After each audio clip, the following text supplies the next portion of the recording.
அகத்தியமே ஜெயம், ஆனந்தமே அகத்தியம். ஈரேழு 14 லோகங்களும் 27,000 கோடி லோகங்களும் அற்புதமான நிகழ்வை கண்டு நிற்க, அது தன்னிலை மறந்து வியந்து நிற்க, விண்ணோரும் மண்ணோரும் போற்றி புகழுகின்ற நிகழ்வாக சத்திய நாராயண அவதார நிலையானது அற்புதமாக அவன்தலமாகிய அற்புதமான பூலோக அத்தகைய நிலையிலே உள்ள எல்லையிலே திருச்சிராப்பள்ளி என்கின்ற மாபெரும் அத்தகைய நதி சூழ் எல்லையிலே அற்புதமாக நிகழ்கின்ற உயர் சூட்சம இறை சூட்சம அகத்திய மகா சூட்சம சித்தர்கள் தேவர்கள் இணைந்த சூட்சமமாக அவதார நிலையானது இன்றைய நாளிலே ஈரேழு 14 லோகங்களும் அற்புதமாக மகிழ்ந்திருக்கின்ற தருணமாக அற்புதமான அத்தகைய அவதார நிலை மகிழ்ச்சியானது படைக்கப்பட்ட யாவர்களும் அத்தகைய நிலைக்குள்ளிருந்து மகிழ்ந்திருக்கின்ற நிகழ்வானது இத்தகைய சிறு எல்லையிலே சிறு கூடமதிலே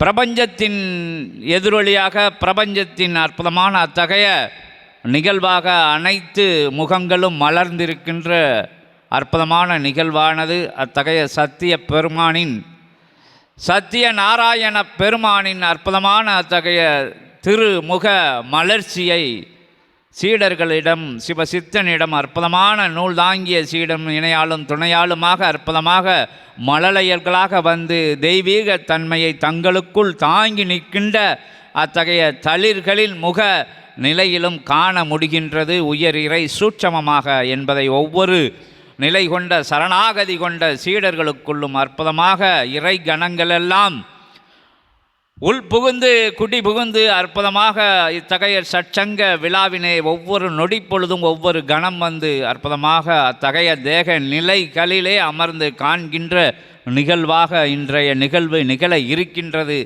என்பதை யாவருக்கும் அறிவுறுத்து வேற்று மாற்று நிலைகள் அல்லாது வேறுபட்ட நிலைகள் அல்லாது வேறு எந்த நிலைக்குள்ளும் சீடர்கள் முதலில் செல்லாது அற்புதமாக வந்தவர்களும் இறையாற்றல் அனுக்கிரகம் கொடுக்கின்ற அற்புதமான சற்சங்க நிகழ்வாக இறை நிகழ்வாக இந்நிகழ்வு நடந்தேறி சிறந்தேறி வளர்ந்தேறி உயர்ந்தேறி களியை தகர்த்தெறிந்து தர்மத்தின் சுவடை பதிக்கின்ற நிகழ்வாக மட்டும் எண்ணி வலம் வருகின்ற போது அவர்களும் இல்லத்திற்குள்ளும் உள்ளத்திற்குள்ளும் தர்மயுகம் நுழையும் என்கின்றத குடிகொள்ளும் என்கின்ற மகா சித்த சபையும் அத்தகைய நிலையிலே உள்ளமர்ந்து உயர் அனுக்கிரகத்தை அருளும் என்கின்ற நிலையை அற்புதமாக உணர்த்தி இறை நிகழ்வானது எங்கும் காணா நிகழ்வானது யாருக்கும் கிட்டா நிகழ்வானது கிடைக்கா நிகழ்வானது சித்தனுக்கு மட்டும் கிடைத்த அத்தகைய அதிசய பொருள் அல்ல.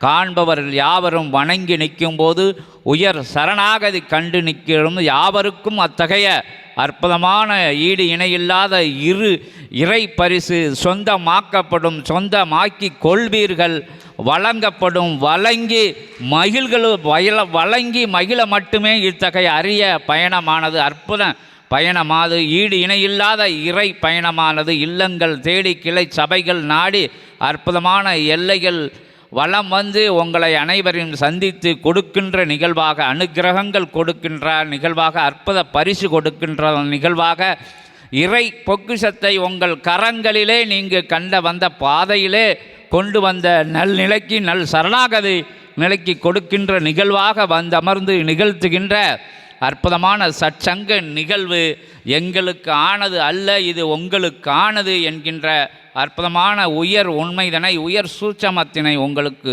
யாவருக்கும் உரைத்து நற்சபையின் பொற்சபையின் பொன்னம்பல உயர் சபையின் அருமை பெருமைகளில் ஆற்றல்களை இறை நூல் வழியாக இறை சித்தன் உரை நூல் வழியாகவும் அற்புதமாக கேட்டு வருகின்ற மாந்தருக்கு செவி குளிர எளிமை நிலையிலே உங்களுக்கு புரியும் நிலையிலே அற்புதமாக எடுத்தியம்ப சபையின் உன்னதமான உயர் உத்தம சபையின் உயர் சரணாகதி கொண்ட டாக்டர் மலர்விழி அம்மாள் அவர்கள் வந்து அற்புதமாக இறை சற்சங்க நிகழ்வின் துவக்க உரையாக நிகழ்த்த இருக்கின்றார். கேட்டு யாவரும் ஒவ்வொரு வரிகளுக்கும் உள் இருக்கின்ற உண்மை உயர் நிலையை உணர்ந்து உயர் சச்சங்கத்தின் உள்நுழைய ஏதுவாக இருக்கும் என்கின்ற அற்புதமான அத்தகைய எளிய உரையை மேன்மை தாங்கிய அனைவரும் மேன்மை தாங்கிய உரை நிகழ்த்துகின்ற அத்தகைய நிலைக்குள்ளிருந்து கண்டு வியக்க அதை கொண்டு சிறக்க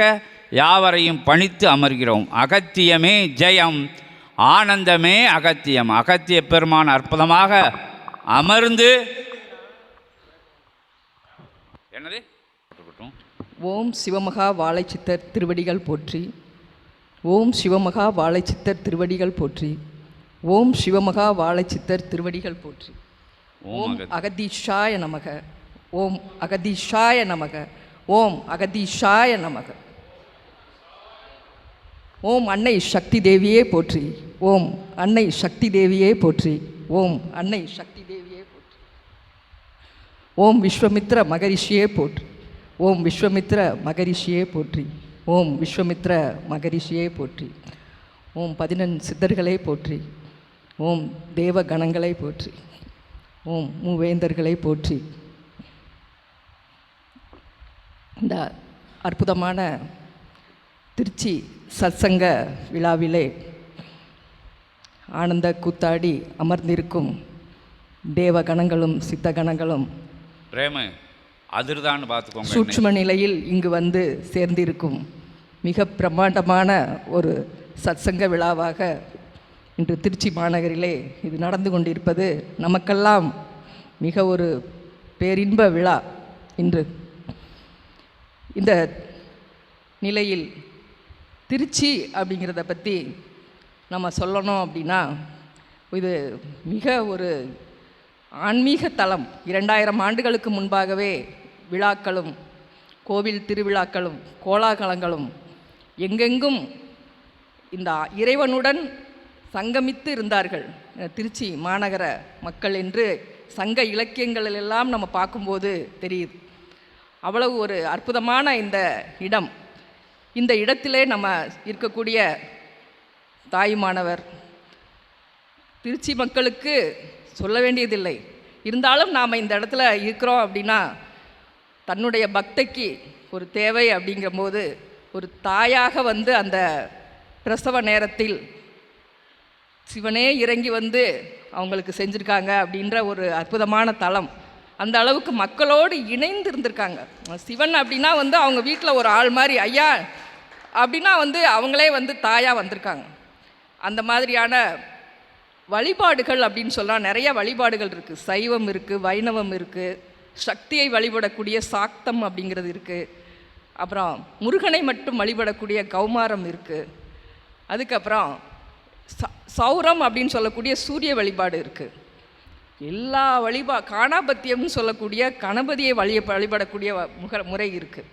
இங்கு வந்து பார்த்திங்கன்னா எல்லாமே சிறப்பு, எதுவுமே குறை கிடையாது.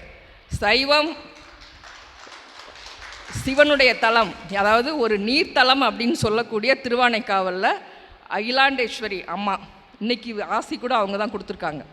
அவங்க தான் வந்து நீர், அதாவது காவிரி நீர்லேயே லிங்கம் செய்து சிவனை பூஜித்து சிவன் குருவாகவும் அவங்க வந்து சிஷ்யையாகவும், அதாவது குரு சிஷ்ய ஒரு ஸ்தலத்தில் இங்கே வந்து இருக்காங்க. அந்த அளவுக்கு ஒரு ஞான பூமி இந்த திருச்சிங்கிறது ஒரு சாதாரண விஷயம் கிடையாது. அதற்கப்புறம் வெக்காளியம்மன் இருக்காங்க. மக்களுக்கு ஏதோ ஒரு பிரச்சனை அப்படிங்கும்போது சிவனிடம் வழிபட்டு அந்த சிவன் வந்து கோபமாக இருக்கும்போது அதை தணித்தவர்கள் வெக்காளியம்மன். அவங்களும் உங்களுக்கு தெரியும். இந்த அளவுக்கு வந்து ஒரு சக்தி தலங்களில் தமிழ்நாட்டில் ரொம்ப முக்கியமான ஸ்தலம் வந்து சமயபுரம் மாரியம்மன். இன்றைக்கி நம்ம அன்னைமார்களாக நமக்கு ஆசி வழங்கிக்கிட்டே இருக்காங்க. அதில் முதலாவதாக நமக்கு வந்தது சமயபுரம் மாரியம்மனுடைய ஆசி தான். ஸோ அந்த ஒரு சிறப்பும் இந்த திருச்சிக்கு தான் இருக்குது. அப்புறம் மயலூர் முருகன், நம்முடைய முருகப்பெருமான் அருணகிரிநாதரை வந்து ஆட்கொண்ட பிறகு அந்த இடத்துல தான் வந்து திருப்புகளை வந்து அவருக்கு வந்து உபதேசித்தார் அப்படின்னு சொல்கிறாங்க. அவ்வளோ ஒரு சிறப்பான ஒரு ஸ்தலம் வயலூர் முருகன் கோயில். அதுக்கப்புறம் பிள்ளையார் தெரியும் உங்களுக்கு, உச்சி பிள்ளையார் இருக்கார். எப்போவுமே முருகன்னா மலையில் இருப்பார். இங்கே வித்தியாசமாக மேலே உட்காந்து நமக்கு கணபதி வந்து அருள் பாலிக்கிறார். இந்த விஷயங்கள் மட்டும் இல்லாமல் அகத்திய பெருமானோடும் வாக்தேவி என்று நம்ம அழைக்கக்கூடிய லோபமுத்ரா அன்னை இருவருக்குள்ளும் சூட்சமமாக இணைத்திருக்கிற காவிரி ஆறு இங்கு தான் அகண்ட காவிரியாக ஓடி எங்களையெல்லாம் வந்து நம்ம எல்லாரும் பார்க்க வர்றாங்க அப்படின்னா அந்த காவிரி ஆறும் நம்ம திருச்சி மக்களோடு அப்படியே இணைஞ்சது. ஸோ இந்த ஒரு பெருமைகள் எல்லாமே வந்து இந்த திருச்சிக்கு இருக்குது. அது மட்டும் இல்லை, நம்முடைய பிரபஞ்ச மகா அகத்திய வாழை சித்த சபையின் முதல் கிளை சபையும் திருச்சி தான். ஓம் அகதீசாய நமக. அந்த அளவுக்கு ஒரு சிறப்பு. முதல் நகர்வு சபையும் திருச்சி தான். ஓம் அகதீசாய நமக. அந்த அளவுக்கு இது வந்து ஒரு சென்ட்ரல் பிளேஸ் அப்படின்னு விஸ்வாமித்ரா மகரிஷியே சொல்கிறார். இங்கேருந்து அந்த விஷயத்தை ஆரம்பிக்கணும். அப்போ மற்ற இறைவன்கள்லாம் சொல்லும்போது நீங்கள் கைதட்டலை, நம்மளை சொல்லும்போது நமக்கு ஒரு கைதட்டல் வருது இல்லையா? இதுதான் வந்து மனித இயல்பு. இந்த எத்தனையோ வந்து அங்கே அங்கே அவங்க இருக்காங்க இவங்க இருக்காங்க, அது நம்ம பார்க்கல. இங்கே நம்ம பார்க்கும்போது நம்மங்கிற உள்ளது வரும்போது தான் நமக்கு ஒரு சந்தோஷம் வருது. இந்த விஷயத்தில் தான் வந்து நம்ம இந்த சபையோடு இணைஞ்சிருக்கிறதுல என்ன நமக்கு லாபம். இப்போ நம்ம ஏன் இப்படி மாறி இருக்கோம்? இத்தனை பேர் சிவனோட நம்ம பெருசா, வெக்காளியம்மனோட நம்ம பெருசா, அப்போல்லாம் நமக்கு வரல. அப்போ இந்த சபை வந்து என்ன விஷயம் நமக்குள்ளே செய்யுது அப்படிங்கிறதையும் நம்ம பார்க்க வேண்டியிருக்கு. இப்போ நம்ம சபையில் பார்த்திங்கன்னா இந்த வழிபாடுகள்லாம் செய்கிறாங்க. நம்ம சபை இந்த வழிபாடுகளில் என்ன வித்தியாசம்? நிறைய சபையை பற்றி தான் நம்ம பார்க்க போகிறோம். ஆனால் இந்த வழிபாடுகள் இப்போ இத்தனை முறை சொன்னேன் இல்லையா? திருப்பட்டூர்னு ஒரு இடம் இருக்குது, இங்கே இப்போ போயிருப்பீங்க. பிரம்மபுரீஸ்வரரில் வந்து பிரம்மனுக்கு ஒரு ஆலயம் இருக்குது. அங்கே அவர் வந்து விதியவே மாற்றாரு, நம்ம போய் வணங்கினா அப்படின்னு சொல்கிறோம். ஸோ இங்கே சிவன், பிரம்மா, ஸ்ரீரங்கம் மிகப்பெரிய ஸ்தலம். அதாவது என்னென்னா, இந்த வைணவ ஸ்தலங்கள் 108 வந்து திவ்ய தேசங்களில் ஒன்றாவது இங்கே தான் இருக்குது. முதலாவது பெருமாளுக்காவது கைத்தட்டுங்க, ஏன்னா சத்யநாராயணனே இன்றைக்கி வராரு இல்லையா? ஸோ நம்ம வந்து அந்த பெருமாள் வந்து பள்ளி கொண்ட ஒரு ஸ்தலம் ஸ்ரீரங்கம். இந்த திருவரங்கத்தில் வந்து அவருடைய மேனி பச்சை மாமலை போல் மேனி பவளவாய் கமலச்செங்கன். இது வந்து தொண்டரடி பொடி ஆழ்வார் பாடுறாருங்க. என்ன அழகாக இருக்காரு அப்படின்னு சொல்கிறாரு. பச்சை மாமலை போல் அவரோட மேனி இருக்கான். பவளவாய் கமலச்செங்கன், தாமரை கண்கள் இருக்குது, பவளம் போல் வாய் இருக்குது, பச்சை கலரில் அவரோட மேனி மலை போல் அவ்வளவு பிரம்மாண்டமாக இருக்குது. அச்சுதா கூப்பிட்றாரு. அவர் வந்து அச்சுதானா என்னென்னா, என்னை கைவிடாதவனே, எந்த நேரத்திலும் என்னை கைவிடாதவனே அப்படின்னு கூப்பிட்றாரு. அச்சுதா அமரர் ஏரே, தேவர்களுக்கெல்லாம் அரசனே, ஆயர் குல கொழுந்தே எனும். இப்போ 3 விதமாக கூப்பிட்டு பார்த்துட்டாரு. கூப்பிடும்போது அவருக்குள்ள ஒரு சுவை வருதுங்க. எனும் இச்சுவை தவிர இந்திய லோகம் போய் ஆளும் அச்சுவை பெறினும் வேண்டேன். அரங்கமா நகருளானே, நீ அதுக்கப்புறம் நீ எனக்கு எவ்வளவோ ஆளை கொடுத்து இந்திரலோகத்தில் போய் நீ ஆண்டுக்கோன்னு சொன்னாலும் அது கூட எனக்கு வேண்டாங்க. இந்த அச்சுதான் கூப்பிட்டுக்கிட்டு ஆயர்குல குழந்தேன்னு கூப்பிட்டு இங்கே இருக்கிறேன் அப்படின்றாரு. அந்த அளவுக்கு சிறப்பான ஒரு ஸ்ரீரங்க பெருமாள் இங்கே இருக்கார். வைணவ ஸ்தலம், சிவனுக்கு ஸ்தலம், முருகனுக்கு ஸ்தலம், கணபதிக்கு ஸ்தலம். இது எல்லாத்தையும் எங்கே கொடுத்துருக்காங்கன்னா நம்முடைய சபையில் கொடுத்துருக்காங்க. எல்லாருக்கும் கன்னிமூலை கணபதியாக இருந்து நெற்றி பொட்டிலே நம்முடைய சபையை வைத்து காத்து கொண்டிருக்கும் கணபதிக்கு அங்கு ஒரு இடம். அவரானால் எனக்கு முக்கியத்துவம் கொடுக்க வேண்டாம்.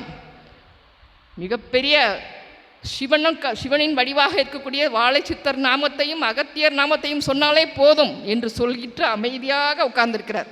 நம்ம இதிலேருந்து ஒன்றொன்றுலையும் ஒவ்வொரு பாடம் நம்ம கற்றுக்கணும். நம்ம முதல்ல அப்படிங்கிறதெல்லாம் இல்லைன்னு அவரே சொல்லிட்டார். ஸோ கணபதிக்கு அங்கே ஒரு இடம் இருக்குது. அதுக்கப்புறம் பௌர்ணமி, அமாவாசை, ஏகாதசி, சஷ்டி, இதில் எல்லாம் வந்து சிவன், வைணவம், முருகன் எல்லாத்தையும் நம்ம என்ன பண்ணுறோம்? பிரம்ம முகூர்த்தத்தில் அங்கே பிரம்மனையும் கூப்பிட்டுறோம். பிரம்ம முகூர்த்தம் அவனுக்கான நேரம்.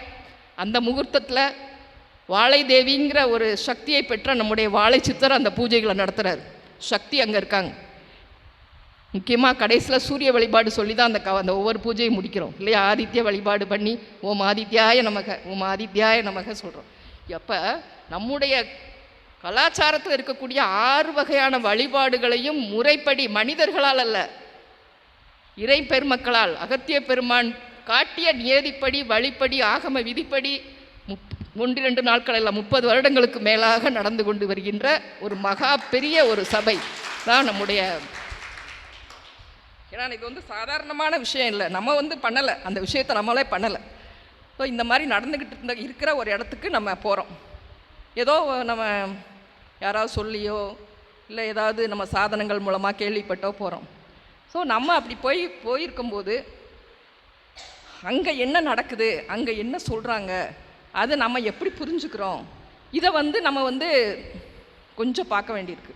அப்படி பார்க்கும்போது என்ன நமக்கு தெரியணும் அப்படின்னா, அடிக்கடி அவங்க சொல்லுவாங்க யுகமரியா யுகமாற்றம், யுகமலியா யுகமாற்றம், யுகமரியா சித்தன், நிறைய அந்த மாதிரி வார்த்தைகள் அங்கேருந்து நமக்கு வரும். அப்போது நமக்கு இந்த யுகம் அப்படின்னா என்னன்னு தெரியணுமா வேண்டாமா? தெரியணும்ல, கொஞ்சம் அதை பற்றி நம்ம தெரியணும். இப்போ யுகம் அப்படின்னா இப்போ ஒரு காளை மாடாக சொல்கிறாங்க தர்மம் அப்படிங்கிற. இப்போ நம்ம ஒரு நாடு செழிப்பாக இருக்குது, நல்லா இருக்கணும்னா தர்மம் நிலச்சிருக்கணும். அப்போ தர்மம் நல்லா இருக்கணும் அப்படின்னா அந்த காளை மாடாக அதை வர்ணிக்கிறாங்க. அதுக்கு 4 கால் இருக்குது, மொத்தம் 4 கால். 1 தவம், 2வது தூய்மை, 3வது கருணை, 4வது வாய்மை. இந்த 4 கால்களும் இருந்தால்தான் தர்மம் ஒரு நாட்டில் ஜெயிச்சிருக்கும், மக்கள்லாம் சந்தோஷமாக இருப்பாங்க, நம்ம ரொம்ப ரொம்ப வளர்ச்சி இருக்கும், அந்த நாடு செழிப்பாக இருக்கும்னு சொல்லுவாங்க. இந்த 4மே இருந்த காலகட்டம் கிருதாயுகம்னு சொல்கிறாங்க. அப்போ காளை மாடு 4 காலில் நடந்துக்கிட்டு இருந்துச்சு. 4 கால் தானே நமக்கு இப்போ எல்லாருமே பார்க்குறோம், எருமை மாடு பசு மாடு 4 காலில் தான் நடக்கு. இது இதை புரிந்து கொள்வதற்காக அப்படி சொல்கிறாங்க, 4 காலில் நல்லா நடந்துக்கிட்டு இருந்துச்சு. அந்த கிருதாயுகம் முடிஞ்சதுக்கப்புறம் அங்கே வந்து என்னென்னா அசுரர்களும் தேவர்களும், எப்போவுமே அசுரர்களுக்கும் தேவர்களுக்கு தான் போராட்டம் இருக்கும். அவங்கெல்லாம் வேறு வேறு உலகத்தில் வாழ்ந்துக்கிட்டு இருந்தாங்க, பிரச்சனையே இல்லை, அவங்க பாட்டு அவங்க போவாங்க, இவங்க பாட்டுக்கு இவங்க போவாங்க. 2வது அந்த திரேதாயுகம்னு ஒன்று வருது. அதுக்கு முடிஞ்ச உடனே இந்த திரேதாயுகத்தில் ஒவ்வொரு விஷயமாக குறையுதுன்றாங்க. இந்த 4 காலில் நடக்கக்கூடிய அந்த காளை மாடை ஒரு காலை வெட்டுறாங்க. எதை வச்சு வெட்டுறாங்கன்னா கர்வம் அப்படிங்கிற ஒரு கத்தியை வச்சு வெட்டுறாங்க. இப்படி நடக்குது. அந்த மனசுக்குள்ளே என்ன புகுதுது அப்படின்னா கர்வம் புகுதுன்னு அர்த்தம். இதுலேருந்து நம்ம என்ன புரிஞ்சுக்கணும்னா திரேதாயுகத்தில் கர்வம் கொஞ்சம் உள்ளே வருது. ஸோ அப்படி வரும்போது என்ன ஆகுது, 3 காலில் தான் அந்த காளை மாடு நடக்கணும். கொஞ்சம் கஷ்டம் தானே நமக்கே. வயசானவங்க வந்து ஒரு கால் வரலைன்னா வேறு ஏதோ ஒன்று அடிஷ்னலாக வச்சு தான் நடக்கிறாங்க. 3 காலில் அந்த காளை மாடு கொஞ்சம் லைட்டாக நொண்டி நடக்குது. அப்போ அந்த யுகத்தில் தான் ராமாவதாரம் நடக்குது.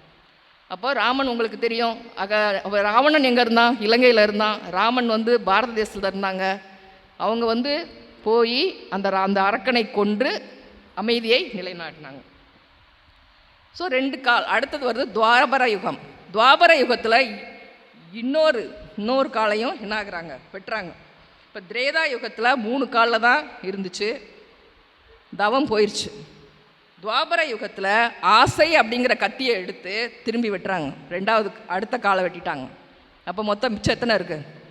தூங்கலைன்னா கரெக்டாக பதில் வந்துடும். மொத்தம் அதுக்கப்புறம் எத்தனை இருக்குது? 2 தான் இருக்குது. இப்போது இந்த சமயத்தில் இப்போ நீங்கள் துவாபர யுகத்தில் பார்த்தீங்கன்னா கிருஷ்ணாவதாரம் நடக்குது. கிருஷ்ணாவதாரத்தில் வந்து உங்களுக்கு தெரியும் யாரெல்லாம் இருந்தாங்க. துச்சாதனன், துரியாதனன், நிறைய அரக்கர்கள் மனிதர்களாகவே நம்ம வீட்டுக்குள்ளே இருப்பாங்க. நம்ம மச்சானா, நம்ம தம்பியா, அண்ணனா, நம்ம நண்பரா, இப்படிலாம் இருந்தாங்க. வீட்டுக்குள்ளே வந்துட்டாங்க. அதுக்கு அடுத்து இந்த துவாபர யுகத்தில் தூய்மை அப்படிங்கிற ஒரு 3வது விஷயமும் பறி போயிடுச்சு. தூய்மையும் கிடையாது. இப்போ தவம் கிடையாது. முதல்ல வந்து தவம் கிடையாது, 2வது தூய்மை கிடையாது, அப்புறம் 3வது நம்ம இப்போ இருக்கிற உலகம் என்ன யுகம்? கலியுகம். இந்த கலியுகத்தில் கருணை அப்படிங்கிற அடுத்த விஷயத்தையும் எடுத்துட்டாங்க, கையில் எடுத்துட்டாங்க, அதையும் வெட்டுறாங்க. அப்போ மீதி இருக்கிறது ஒரே கால் தாங்க இருக்குது. இந்த ஒரு காலில் தான் நம்ம இப்போ நடந்துக்கிட்டு இருக்கோம். அப்படிங்கிறதான் இப்போ இருக்கிற கலியுகத்தோட மோசமான ஒரு தன்மை. இந்த தன்மையில் நம்ம வந்து என்ன ஆகுது, எல்லா வீட்டுக்குள்ளேயும் களி இருக்குது, நமக்குள்ளேயும் இருக்குது.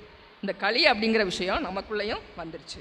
ஸோ இந்த ஒரு விஷயத்தை தான் வந்து கலியுகத்தில் நாம் எந்த மாதிரி நம்மளை மாற்றிக்கணும் அப்படிங்கிறதான் வந்து இப்போ துவாபர யுகத்தில் கிருஷ்ணர் வந்து அவருடைய பணியெல்லாம் முடிச்சிட்டாரு. மகாபாரத யுத்தம் முடிஞ்சிருச்சு. அவர் வந்து அவருடைய அவதார நோக்கம் முடிஞ்சு ஒரு 32 வருஷம் இருந்ததாக சொல்கிறாங்க. அவர் அவருடைய இறப்பு அப்படின்னா என்னென்னா அந்த அவதார நோக்கம் முடிஞ்ச பிறகு திருப்பி வைகுண்டம் போயிடுவாங்க. இந்த வைகுண்டம் போனதுக்கப்புறம் கலியுகம் ஸ்டார்ட் ஆச்சு. அது கிமு 3102ன்னு சொல்கிறாங்க. ஒரு அப்ராக்சிமேட்டாக இதெல்லாம் ஒரு புத்தகங்கள்லாம் ஏற்கனவே எழுதி வச்சுட்டாங்க. இவங்களாம் அப்போ ஆரம்பிச்சதுங்க. அப்போ அந்த 2ஐயும் கூட்டுங்க, 3102 கிமு. கிபி இப்போ எவ்வளவு? 2025. இப்போ 2ஐயும் கூட்டினா வரக்கூடிய 5127 ஆண்டு காலம் இப்போ நம்ம கலியுகத்தில் வாழ்ந்துக்கிட்டு இருக்கோம். அப்போ ஒவ்வொரு தடவையும் இந்த விஷயங்கள்லாம் நடந்துக்கிட்டே அதிகரிச்சுக்கிட்டே வந்துக்கிட்டே இருக்குது அப்படின்றாங்க. இப்போது கிருஷ்ணனோட பேரன் பரீட்சித்துன்னு ஒருத்தர் இருக்கார். அந்த பரீட்சித்து மன்னர் வந்து அவருடைய சமயத்துலேயும் நல்ல நீதி நேர்மையோடு நல்லா ஆண்டுட்டுருக்காரு. அப்போ தான் இந்த களி உள்ளே நல்லா புகுந்துருச்சு. அவர் ஒரு நாள் பார்க்குறாரு, இந்த களியனை வந்து பார்க்குறாரு, ரொம்ப மனது வேதனைப்படுது. நம்முடைய நாட்டிலையும் களி வருதே அப்படின்னு சொல்லி என்ன சொல்கிறாரு, நீ எங்களோட எங்கள் நாட்டிலே நீ இருக்கக்கூடாது, ஓடிடணும் அப்படின்றாரு. அப்போ என்ன சொல்கிறாருன்னா, எப்பா இது வந்து நடக்கக்கூடியதான், இதெல்லாம் எழுதி வச்சது, ஒவ்வொரு யுகம் கடந்த ஒவ்வொரு வந்துட்டே தானே இருக்கும், நான் மட்டும் எங்கே போவேன் அப்படின்னு கேட்காரு. களிராஜா கேட்காரு காலில் விழுந்து, நான் என்ன பண்ண முடியும், அப்போ உனக்கு வந்து ஒரு சலுகை கொடுக்குறேன், ஒரு 10 இடம் தரேன் உனக்கு, இந்த 10 இடத்துல மட்டும்தான் நீ இருக்கணும், மீதி இடத்துல நீயே இருக்கக்கூடாது. சரி நான் ஒத்துக்கிறேன். எந்தெந்த இடம் அப்படின்னு பார்த்தா, சூது, குடி, தீய ஒழுக்கம், ஜீவஹிம்சை, அடுத்தவங்களை கஷ்டப்படுத்துறது, பணத்தாசை, பொய்மை, பொய் சொல்கிறது, கர்வப்படுறது, கோவப்படுறது, காமம், காமம்னா தேவையில்லாத ஆசைகள், பகைமை பாராட்டல், யாரை பார்த்தாலும் சண்டை போடுறது. இந்த 10லையும் இப்போ நமக்கு சபையில் சொல்லக்கூடிய இந்த காமம், குரோதம், மோகம், மதம், ஆச்சரியம் எல்லாமே வந்துடுது. இதுதான் அடிக்கடி சொல்லுவாங்க, ஐயா வந்து இந்த மாதிரி விஷயங்கள்லாம் நீங்கள் விட்டுறணும். இது இந்த புத்தகத்தில் முன்னாடியே எழுதி வச்சுருக்காங்க, இந்த மாதிரிலாம் இருக்கக்கூடாது. இப்போ நம்மளே பார்க்குறோம். இப்போ நீங்கள் பார்த்தீங்கன்னா, இப்போ இன்றைக்கி பேப்பர் நீங்கள் திருப்பி பார்த்துருந்தாலும் இந்த 10 விஷயமும் இருக்கும். இருக்குங்களா? 10 விஷயமும். சூதாட்டத்தினால பொழப்பு போயிடுது, குடும்பம் போயிடுது, தற்கொலை பண்ணிக்கிட்டாங்க. அப்புறம் வந்து நிறையா பேலன்ஸ் இருக்காது. அவங்க பேலன்ஸ்னால் பாக்கெட்லேயும் பேலன்ஸ் இருக்காது, நடக்கிறதுலையும் பேலன்ஸ் இருக்காது, அங்கங்கே விழுந்திருப்பாங்க.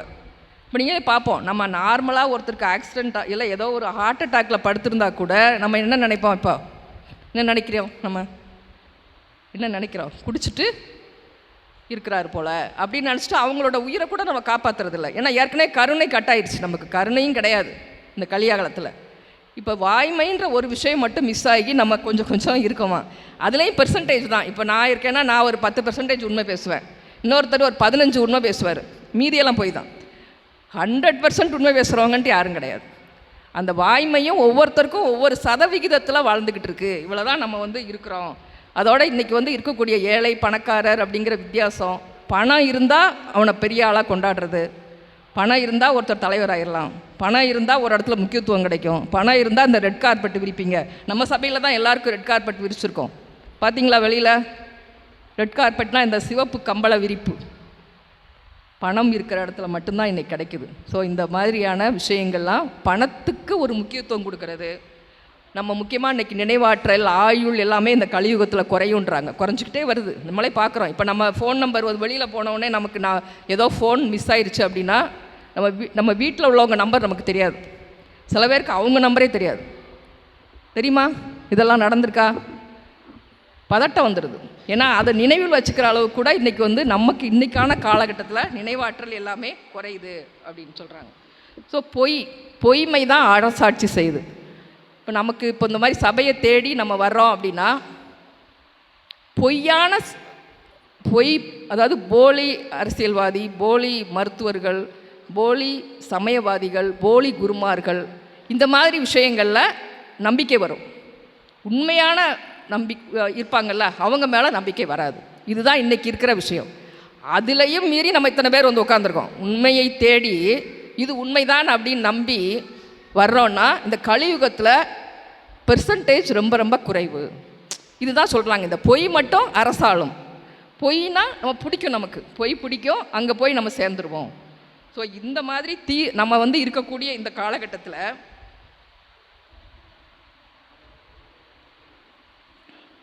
நம்ம வந்து ஒவ்வொரு விஷயம் செய்ய முடியுமான்னு பாருங்கள். இந்த கிருதாயுகத்தில் நிறையா தவம் பண்ணவங்க இருந்தாங்க. இன்றைக்கி நம்ம என்னென்னலாம் செய்ய முடியும்? இப்போ நம்ம வாழ்ந்துக்கிட்டு இருக்கோம், நம்மளையே நம்ம டெஸ்ட் பண்ணி பார்ப்போமே. தவம் 10 வருஷம் 12 வருஷம் மேலே பண்ண முடியுமாங்க? இப்போ நம்ம ஒரு நல்லபடியாக வந்து நம்ம வந்து இறைவன்கிட்ட போகணும், முக்தி அடையணும், இல்லைனா இறைநிலை அடையணும்னு நினைக்கிறோம். நம்மளால் தவம் பண்ண முடியாது. 2வது பூஜை, புனஸ்காரம், யாகங்கள், இதெல்லாம் பண்ண நமக்கு டைம் இருக்கா? பொறுமை இருக்கா? பொறுமையே நமக்கு கிடையாது. 1 மணி நேரம் நீங்கள் ஆமாம் 1 மணி நேரம் உட்காரணுமா? ஐயர்கிட்ட கேட்போம், லைட்டாக கொஞ்சம் சிம்பிளாக பண்ணி விட்டுறீங்களா காலையில், எங்களுக்கு கொஞ்சம் அப்படி இருந்தால் நல்லாயிருக்கும். அப்புறம் கீழே உட்கார முடியாது. எத்தனை சொல்கிறோம் நம்ம வந்து ஒரு விஷயத்தில் உட்காந்து நம்மளால் செய்ய முடியாது. அப்போ யாகமும் பண்ண முடியாது, பூஜை புனஸ்காரமும் நம்மளுக்கு எப்படி டேஸ்ட்டோ அப்படி பண்ணிக்கிறோம். நமக்கு நம்ம அகங்காரம் எந்த அளவுக்கு இடம் கொடுக்குதோ அந்த அளவுக்கு தான் நம்மளால் பண்ண முடியும். இப்போ 3 விஷயமும் நம்மளால் 3 யுகங்களில் பண்ண விஷயமும் நம்மளால் பண்ண முடியல. நம்ம வடிவேல் ஒரு இதில் சொல்லுவாப்புல, ஒரு பொண்ணு உன்னை பிடிக்கணுன்னா ஃபஸ்ட்டு அழகாக இருக்கணும், நெக்ஸ்ட்டு அப்படி காசு பணம் இருக்கணும், நெக்ஸ்ட்டு அப்படிமா. ஒன்றுமே நம்மளால் செய்ய முடியாது. நெக்ஸ்ட்டுன்னு சொல்லிட்டே வரும்போது இப்போ என்ன இருக்குது, இப்போ இந்த கலியுகத்தில் குருவை நாடுவதும் அவருடைய நாமங்களை சொல்லுவது மட்டுமே நம்மை கடைத்தேற்றும்னு முடிச்சிருக்காங்க. ஸோ இந்த ஓம் அகதீஷாய நமக அப்படின்ற நம்முடைய இதுதான் நமக்கு சிம்பிளாகவும் நீட்டாக இருக்குது, சிம்பிளாக இருக்குது.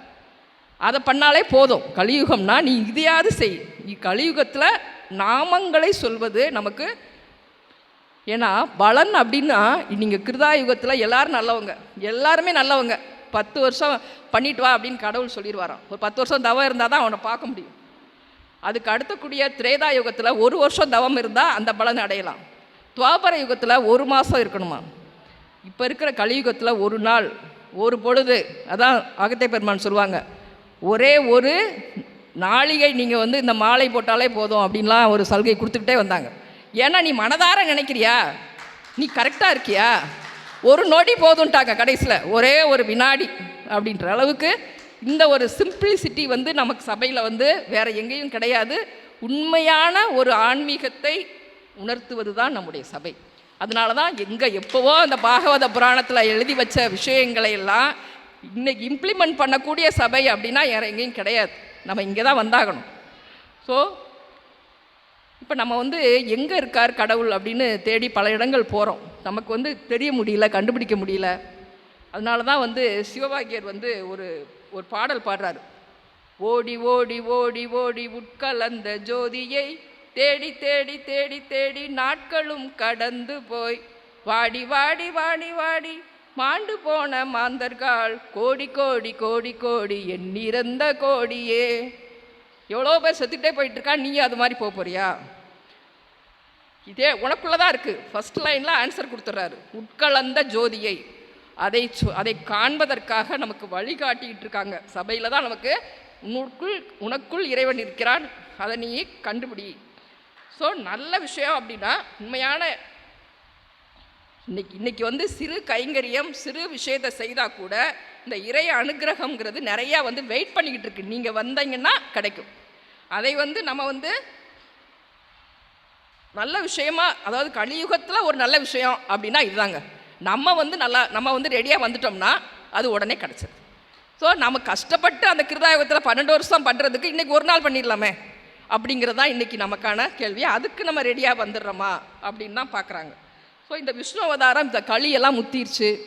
இப்போ இன்றைக்கி நம்முடைய சபை ஏன் ஏற்பட்டுச்சு அப்படின்னா, ஒவ்வொரு அந்த யுகங்களின் போதும் எப்பெல்லாம் களி முத்துகிறதோ அப்போது விஷ்ணுவே அவதாரமாக அதனை அழித்து மீண்டும் பிறப்பிப்பான். இதுதான் நம்முடைய இயற்கையாக கிரமமாக நடந்து வருகிறது. இப்பயும் அதே தான் நடந்தது.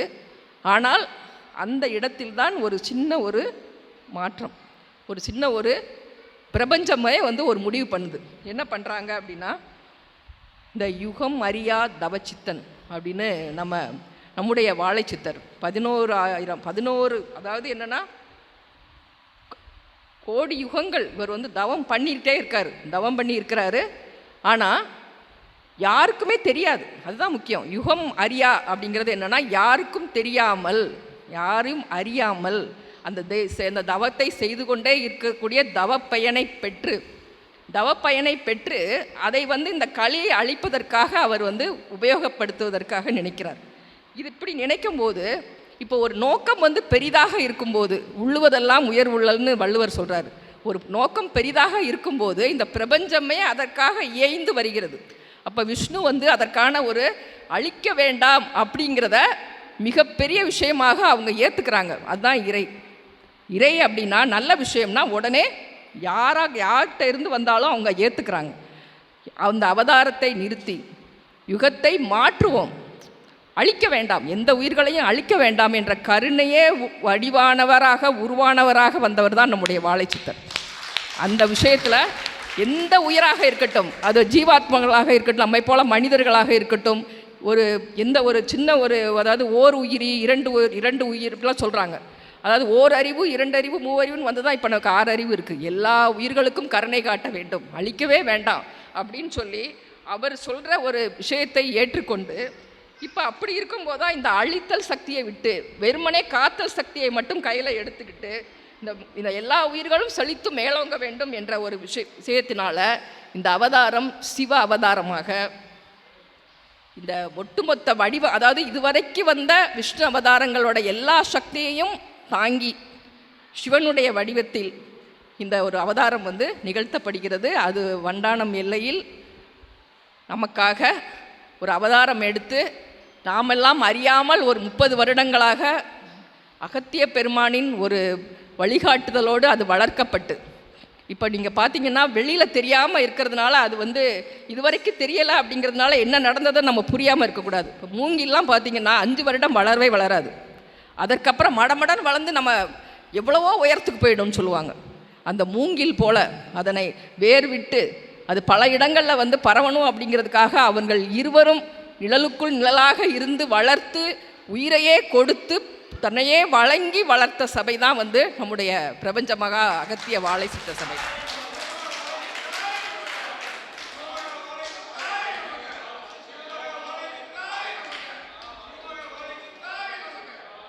ஒரே ஒரு விஷயம் என்ன அப்படின்னா, அவர்களெல்லாம் வந்து சஸ்திரங்களை எடுத்தார்கள். விஷ்ணுவின் அவதாரங்கள் எல்லாம் சஸ்திரங்களை எடுத்தார்கள். நம்முடைய வாழை சித்தர் சாஸ்திரத்தை கையில் எடுத்தார். ஆதி கைலாய சிவ சூட்சம நூல் அப்படிங்கிற ஒரு சாஸ்திரத்தை கையில் வாங்கி அதில் சிவபெருமானுடைய நெற்றி பொட்டில் இருந்து முருகப்பெருமான் தாங்கி அதை தனித்து, ஏனென்றால் அவ்வளவு ஒரு கனல் யாராலையும் தாங்க முடியாது. திரும்பவும் அகத்திய பெருமானால் அதை குளிர்விக்கப்பட்டு வாழை சித்தருக்கு வழங்கப்பட்டு அவரை பாராட்டுவதற்காக இந்த அவதாரம் ஏன் வந்ததுங்கிறத சொல்றதுக்காக வந்த அந்த நூலை எல்லோரும் உய்ய வேண்டும் என்று நினைத்து வாழை சித்தர் எல்லாருக்கும் பகிர்ந்திருக்கிறார். எவ்வளோ பெரிய விஷயம்! எல்லாருக்கும் அந்த நூல் கிடைக்கணும் அப்படின்னு திரும்பி வேண்டாரு. எல்லாரும் அனைத்து உயிர்களும் அந்த நூலை பெற வேண்டும். தான் பெற்ற நிலையை, தான் பெற்ற இன்பம் பெருக இவ்வையகம்னு சொல்கிறாங்க இல்லையா திருமூலர். அந்த இன்பத்தை அனைவரும் நுகர வேண்டும் அப்படின்னு சொல்கிறதுக்காகத்தான் இந்த எல்லாருக்கும் பகிர்ந்திருக்கிறார். இப்போ நம்ம என்ன பகிர்வோன்னா, உருப்படி இல்லாத 2 மெசேஜ் காலையில் எழுந்திரிச்ச உடனே யாருக்காவது ஷேர் பண்ணுவோன்னு சொல்கிறீங்களே, அதுதான் நம்ம ஷேர் பண்ணுறோம். நம்ம நல்லா இல்லைன்னா அவனும் நல்லா இருக்க வேண்டாம், அவன் நமக்கு மண்டை குடையுது, அவனுக்கும் இதை ஷேர் பண்ணி விட்டுருவோம். ஷேரிங் அப்படிங்கிறது உயர்ந்த நிலையில் இருக்கணும். நமக்கு கிடைத்த ஒரு புண்ணியம் எல்லாருக்கும் கிடைக்கட்டும் அப்படிங்கிறதுனால இன்றைக்கு எல்லார்கிட்டையும் அந்த நூல் இருக்குது அப்படின்னு சொல்லியிருக்காங்க. எல்லாருமே வந்து அதை உணர்கிறாங்க. நாம் மட்டும் இல்லை, எல்லா ஜீவராசிகளும் அதை உணர்கிறாங்க. எல்லாத்துக்குள்ளேயும் அந்த நூல் வந்து மாற்றத்தை உருவாக்கிக்கிட்டு இருக்குது. அவங்களுடைய சிந்தனையில், அவங்களுடைய செயலில், அவங்களுடைய மனத்தில் எல்லாத்துலேயும் நுழைந்து அந்த நூல் வந்து பணியாற்றி கொண்டிருக்கிறது. பலவிதமாக அது வெளிப்படுது. இப்போ காட்சிகளாக, பாடல்களாக, கவிதைகளாக, இல்லை வார்த்தைகளாக, அவங்க வாழ்க்கையாக முழுமையாக அவங்களுடைய வாழ்க்கையாகவே இன்றைக்கி வந்து அவங்களுக்கே தெரியாது, மொத்தத்தில் அவங்களுக்கே தெரியாது. ஆனால் வந்து அது நடந்துக்கிட்டு தான் இருக்குது. அதனால தான் வந்து இப்போ இந்த கதிரவன் வந்து இப்போ குவியாடியில் வந்து நம்ம வந்து குவிப்போம். நம்ம ஸ்கூல்லலாம் எக்ஸ்பெரிமெண்ட் பண்ணுவோம். அதாவது சூரிய ஒளியை ஒரு இடத்துல குவிச்சோன்னா அந்த இடத்துல என்ன ஆகும், அப்படியே ஒரு வெப்பம், நெருப்பு வரும்.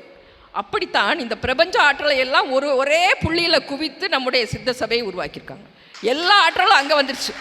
எல்லா ஆற்றலுமே வந்து தேவசித்த கணங்கள் எல்லா அவங்களுடைய தவப்பயனை வழங்கி வழங்கி வழங்கி வழங்கி அவங்களும் தன்னையும் மேம்படுத்தி கொண்டு தங்கள்கிட்ட இருக்கிற விஷயத்தையும் அங்கே அழித்து கொண்டு, அதனால தான் அங்கே வந்து அங்கே வர்ற விஷயம் வந்து ஞான பட்டறையாக, யானை பல்கலைக்கழகமாக, ஞானம் என்றால் என்னவென்றே தெரியாத நம்மை எல்லாம் கூப்பிட்டு வைத்து அங்கு வழங்கி கொண்டிருக்கிறார்கள். இகலோகத்தில் ஒரு இறைலோகம் என்றால் அது நம்முடைய சபைதான். இறையை காணலாம், இறையுடன் பேசலாம், இறையுடன் உரையாடலாம், இறையோடு விவாதிக்கலாம், இறையோடு கலந்து கொட்டு வாங்கலாம்.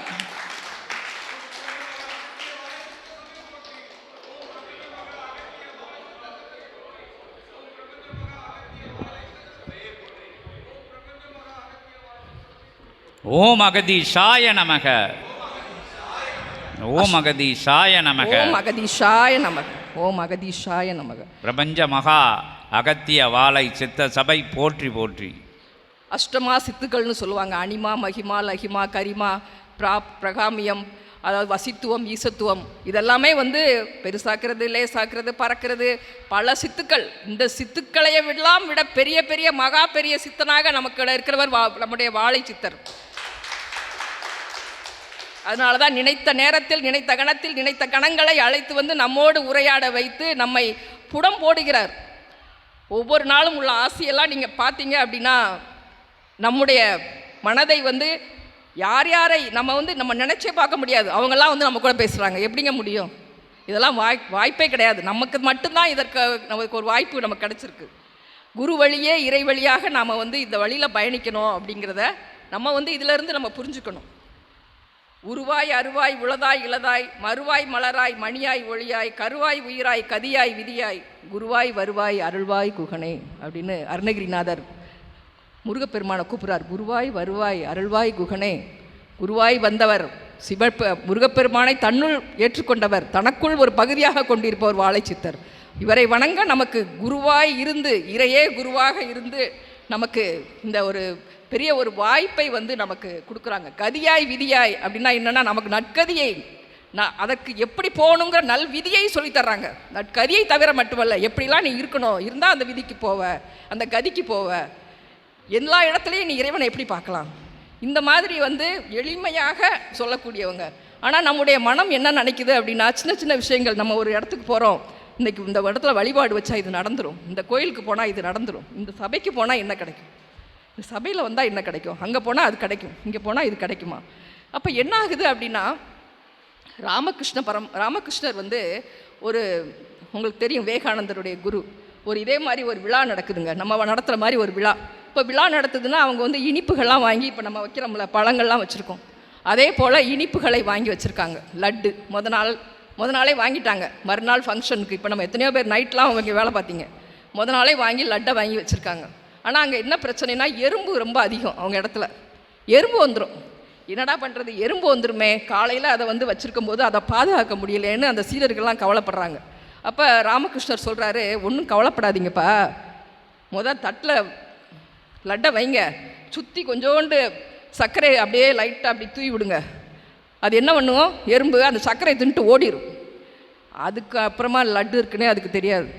உள்ளுக்குள்ளே மிகப்பெரிய விஷயம் இருக்குது, ஆனால் வெளியில் இருக்கிற அந்த இத்தினோண்டு சாப்பிட்டு ஓடிடும் அப்படின்னு சிரிச்சுக்கிட்டே சொல்கிறாரு. நம்மளும் அப்படி தான். நம்ம வந்து ஏதாவது ஒன்று கிடைக்குமான்னு அந்த சின்ன சின்ன விஷயத்துக்கு எவ்வளவோ பெரிய விஷயத்தை வச்சு கையில் வச்சுட்டு உட்காந்தாலும் நமக்கு மனசு என்னென்னா, இந்த கால்வலி சரியாயிராதா, உட்கார முடியல, அடிக்கடி தலைவலி வருதியா, அதை மட்டும் கொஞ்சம் பாருங்கள் அப்படின்ற மாதிரி ரொம்ப சின்ன விஷயத்த பெரிய ஆள்கள்கிட்ட போய் கேட்கக்கூடாதுன்னு சொல்லுவாங்க. நமக்கு வந்து ஏன்னா நம்மளுக்கு வந்து இன்னும் அந்த மனம் பக்குவப்படலை. அதனால் நம்ம இதை வந்து யோசிக்கணும். நம்மளாம் வந்து எல்லாருமே சேர்ந்து யோசிக்கணும். நான் சொல்கிறதுனால எனக்கு தெரியுதுன்னு கிடையாது, நானும் சேர்ந்து யோசிக்கணும். யோசிக்கிறதுக்கான டைம் தான் இது. அதாவது ஆசை அருமின் ஈசனோடு ஆயினும் ஆசை அருமின்கால்னு சொல்கிறாங்க. இது என்ன புரிஞ்சுக்கிடணும்னா, ஈசனோட ரொம்ப ஆசை வச்சுக்காத, அப்படி புரியக்கூடாது. திருமூலருடைய பாடல் ஒவ்வொன்றிலையும் ஒவ்வொரு அர்த்தம் இருக்கும். ஆசை அருமின்கால் ஈசனோடு ஆயினும். இப்போ இன்றைக்கி ஈசனே கூட வந்து உட்காந்துருக்காரு, அப்போ கூட நம்ம வந்து வேறு ஏதாவது கேட்போம். ஈசனோடு ஆயினும் அதுக்கப்புறமா விடுங்கப்பா அப்படின்றாரு. ஸோ நம்ம வந்து இதுக்கு நம்ம சபைக்காகவே சொன்ன மாதிரி இருக்குது. ஈசனோடு எங்கேயுமே உட்கார மாட்டாங்க. இதெல்லாம் பின்னாடி வரும்னு திருமூலருக்கு தெரியுமோ என்னமோ. ஈசனோடு ஆயினும் ஆசை அருமீன்கள் அப்படின்னு சொல்லியிருக்காங்க.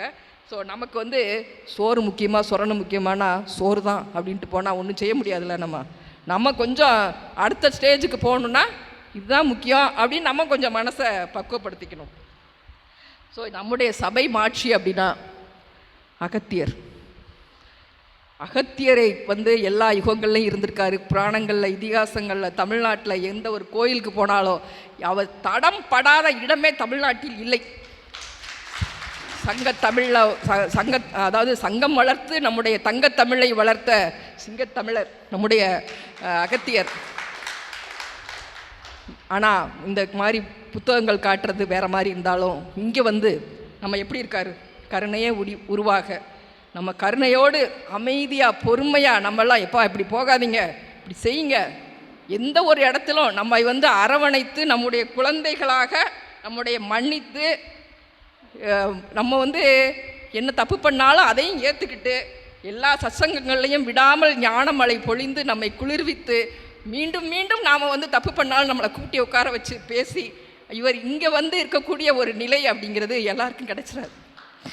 அகத்தியர்னு நிறைய பேர் பூஜை பண்ணிகிட்டு இருக்காங்க. அதெல்லாம் பார்த்தீங்கன்னா அந்த பௌர்ணமி பூஜைக்கெல்லாம் எங்கெங்கேயோ மலை மேலே ஏறி சிரமப்பட்டு போய் கூட அங்கே ஒரு வார்த்தை பேசாத அகத்தியர் இங்கே வந்து நமக்காக பொழுதன்னைக்கும் கூப்பிட்டு உட்கார வச்சு எல்லா இதுலேயும் வந்து உட்காந்து நம்ம கூட உட்காந்து பேசுகிறாரு. ஓம் அகதீஷாய நமக, ஓம் அகதீஷாய நமக, ஓம் அகதீஷாய நமக. ஸோ இந்த மாதிரி வந்து சிவன் வழியை பாராட்டிய நாயன்மார்களும் விஷ்ணு வழியில் போகக்கூடிய ஆழ்வார்களும் இன்னும் சிவகணங்களும் எல்லாருமே வந்து நம்ம கூட வந்து உட்காந்துருக்காங்க. இங்கே வந்து நமக்காக வந்து பணி செய்கிறாங்க. இவங்க நம்ம வர முன்னாடி அவங்க வந்து வேலை பார்த்துக்கிட்டு இருக்காங்க. எதுக்காக அப்படிலாம் அவங்க வந்து செய்யணும்? இது கோவப்படுறாங்க நம்மளை பார்த்து. நம்ம வந்து என்னென்னா கொஞ்சம் புரியாமல் செய்யாமல் நம்ம நிறைய தப்பு பண்ணுறோம். அதை பார்த்து அவங்களுக்கே கோவம் வர அளவுக்கு நம்ம நடக்கிறோம். அப்போ வந்து அதையும் என்ன பண்ணுறாரு சுவாலை சித்தர் எல்லாரையும் அடக்கி வச்சு, ஏன்னா நமக்கு சீடர்கள் ரொம்ப முக்கியம், நம்ம பிள்ளை எதுவும் கஷ்டப்படக்கூடாதே அப்படிங்கிறதுக்காக அவங்களையும் கண்ட்ரோலில் எடுத்து இந்த அளவுக்கு வந்து அவருடைய உடலை முழுக்கதுமாக சிதைத்து அவருக்கான ஒரு எந்த ஒரு இதுவுமே அவர் வச்சுக்கல. அவருடைய உடல் நலத்தை எல்லாவற்றையுமே விட்டுவிட்டு இந்த சபையை வளர்க்க வேண்டும், யுக மாற்றம் ஒரே வழி என்பதற்காகத்தான் நம்ம எல்லாம் வந்து இப்படி கூட்டு போயிட்டுருக்காரு. பொதுவாக வந்து பார்த்தீங்கன்னா ஓம் அகதீஷாய நமக. இப்போ வழியாக வந்து நிறையா அன்னைமார்கள்லாம் நிறையா கதைகளாக சொல்லிக்கிட்டே இருக்காங்க. நீங்கள் அதை படிச்சிருந்தீங்கன்னா தெரியும், கதைகளாக இருக்கும். ஒவ்வொரு கதைக்குள்ளேயும் ஒரு 1000 அர்த்தங்கள் இருக்கும். அந்த கதைகளாக நினைக்காதீர்கள். கதை கொண்டு நம் தலையில் நம்முடைய ஆணவத்தை அடிக்கின்ற ஒரு விஷயமாக அந்த கதைகளை எடுத்துக்கொள்ளுங்கள். ஆயுதம் ஒவ்வொன்றும் கதையல்ல, கதாயுதம் கொண்டு நம்மை மூடா என்னடா அப்படின்னு நம்மளை உரிமையாக கேட்குறாங்க.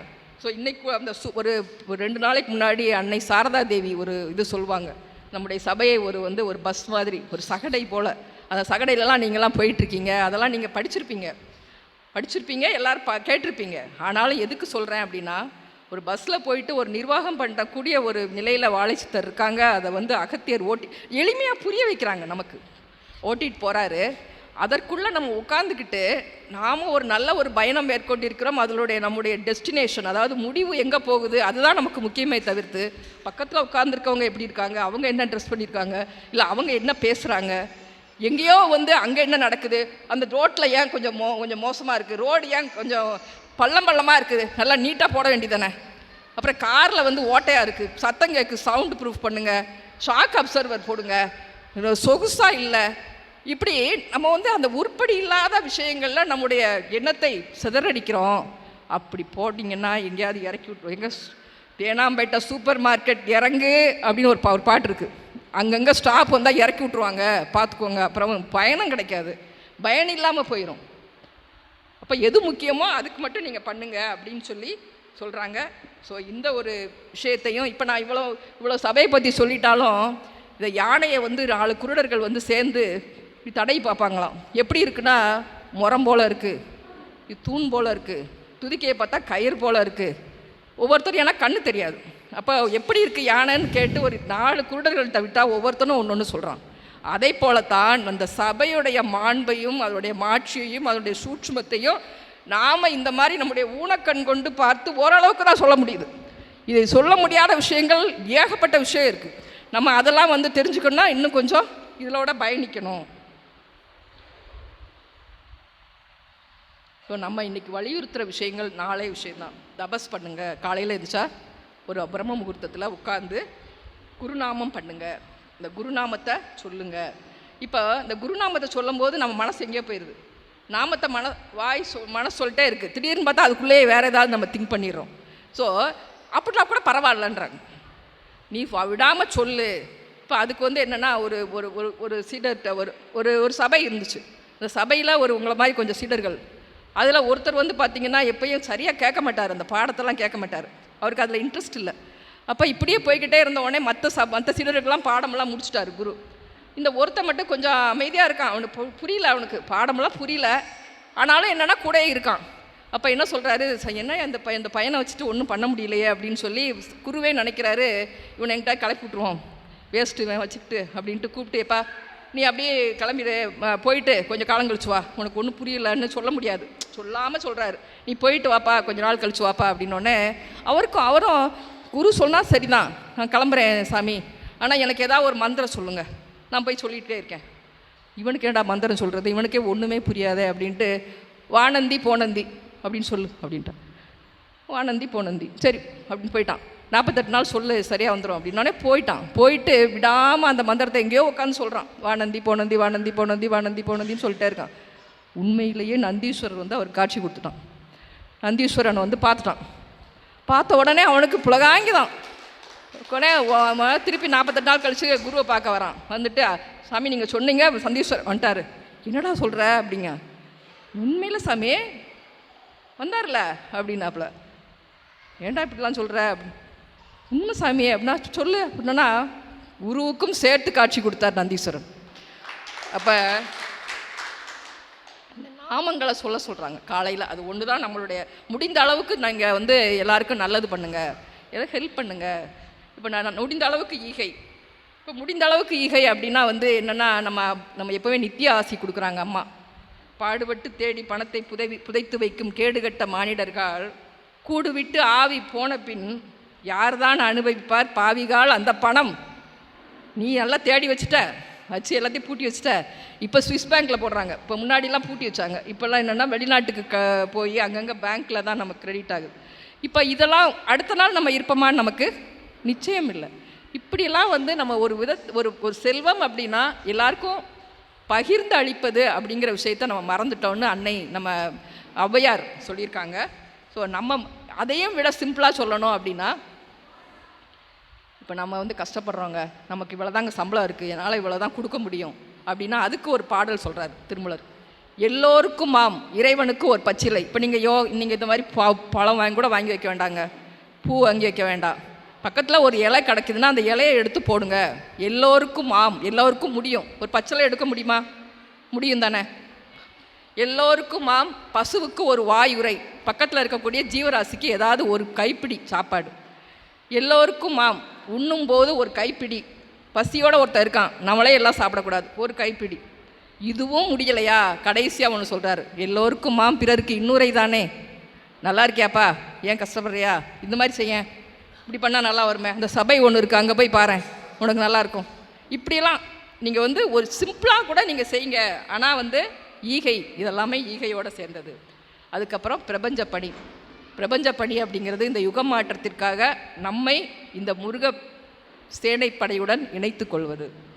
அப்போ நம்மெல்லாம் இங்கே வந்து ரெஜிஸ்டர் பண்ணி முழு நேர தொண்டர்களாகி காவி கட்டி அப்படிலாம் சொல்லவே இல்லை. நம்ம வேலைகளை நம்ம பார்க்கலாம், நம்முடைய இல்லறத்தில் ஈடுபடலாம், நம்முடைய குழந்தைகள், நம்முடைய செல்வ நிலை எல்லாத்தையும் பார்த்துக்கலாம். நம்முடைய மனம் எப்போதும் சபையோடு இணைந்திருக்கணும். மனத்தோடு சபையோடு நம்ம வந்து தொடர்பில் இருந்தாலே என்னென்ன யுக மாற்றத்திற்கான நமக்கு பணிகள் செய்ய வேண்டும் என்று சூட்சுமமாக நமக்கு தெரியும். நம்ம அதை செய்வோம்.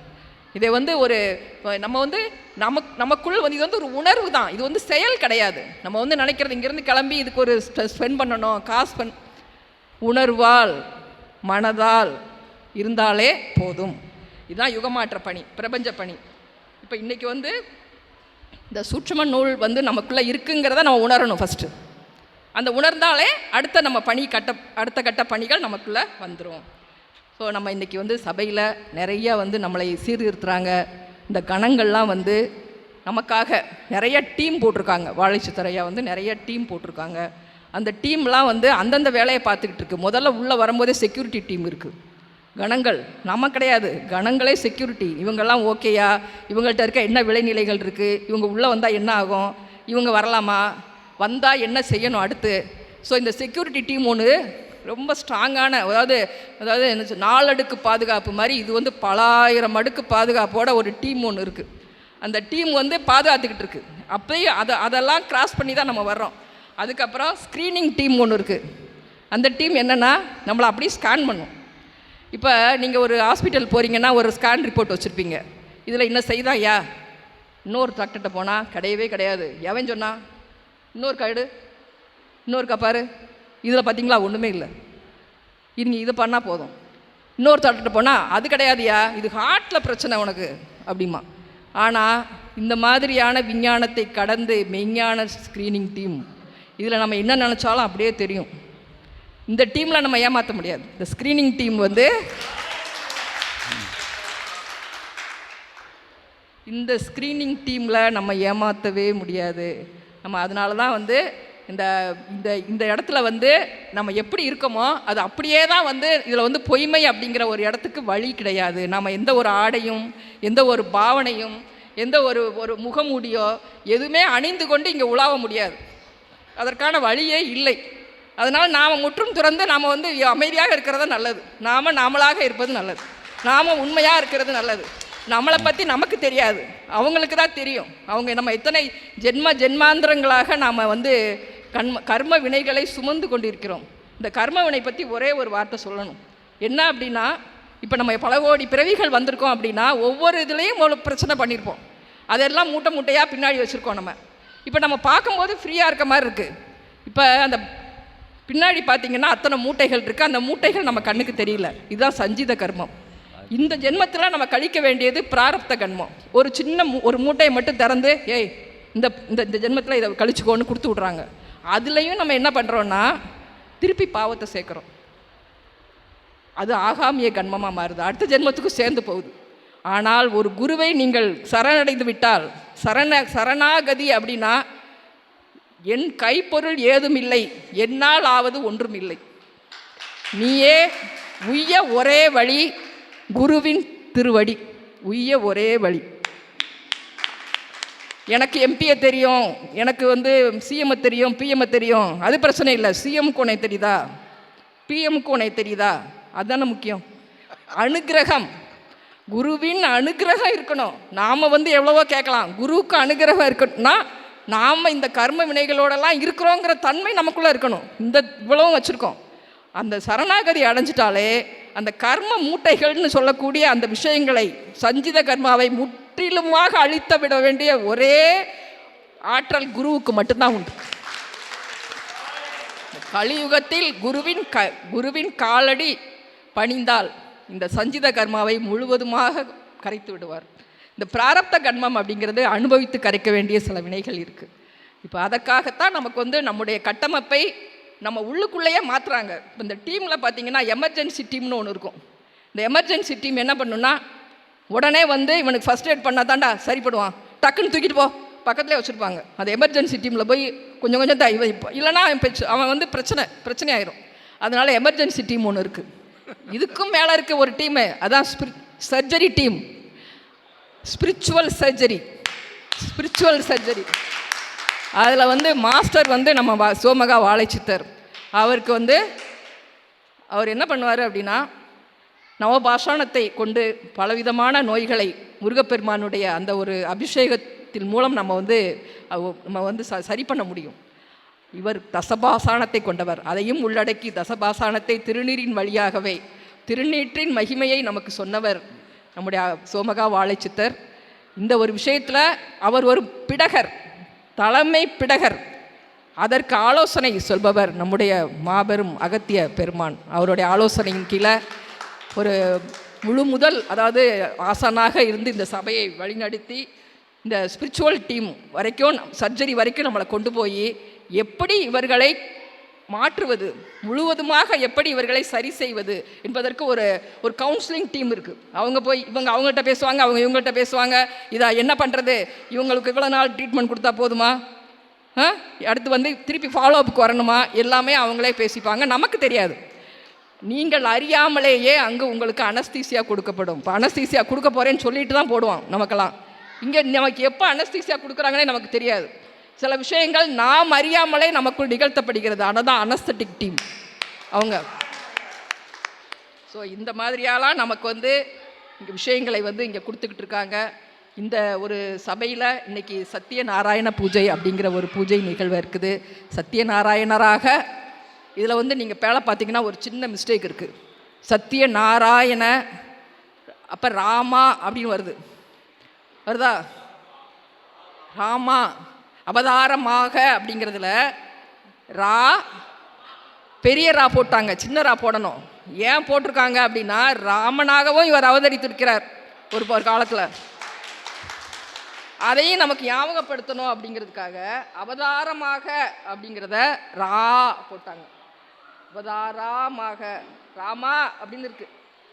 ஸோ இதெல்லாம் வந்து நமக்கு சூட்சமமாக சில விஷயங்கள் நடக்கும். அதெல்லாம் நம்ம வந்து சுற்றி என்ன நடக்குன்னு பார்க்கணும். இங்கே வந்து கிருஷ்ணராக ராமராக எல்லாமாக அவதரித்து இருக்கக்கூடிய அந்த விஷ்ணு ராமனாகவும் இருக்கார். அதனால தான் அங்கே வந்திருக்காரு. அப்போ இங்கே அமனுமார் எல்லாம் சுற்றிக்கிட்டு இருப்பார்.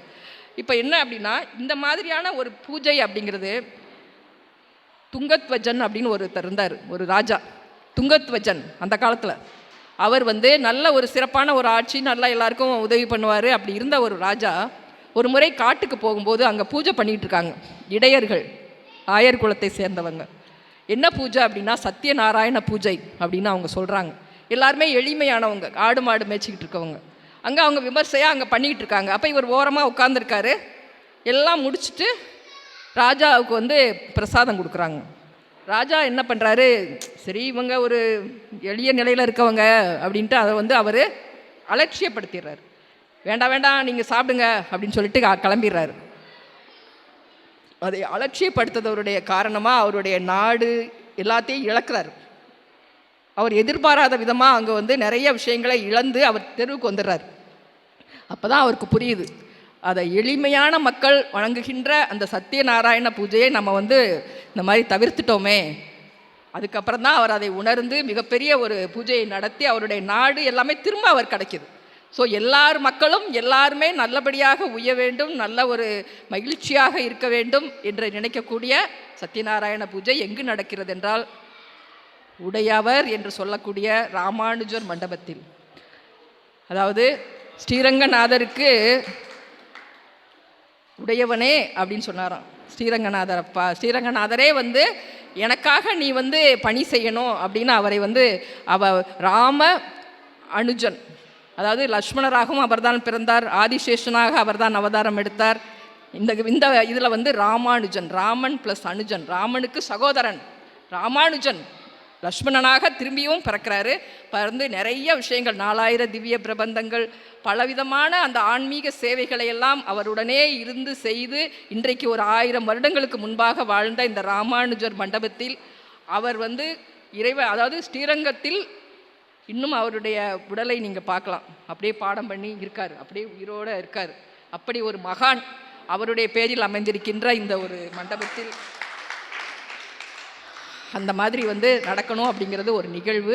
இந்த வேல் பகிர்வு நிகழ்ச்சியில் வந்து நம்ம கலந்துக்கிட்டோம். நம்ம எல்லாரும் நிறையா பேர் கலந்துருப்பீங்க. அன்னைக்கு வந்து ஒரு மிகப்பெரிய ஒரு அண்டத்திலேயே ஒரு மிகப்பெரிய ஒரு அதிர்வு, ஒரு விஞ்ஞானத்திலும் அதை ஒற்றுக்கொண்டார்கள். அண்டத்தில் நகர்ந்த அந்த அந்த அதிர்ந்த அந்த அதிர்வை விஞ்ஞானமும் ஒத்துக்கொண்டு இத்தனை ஹெட்ஸ் வந்து இருந்தது.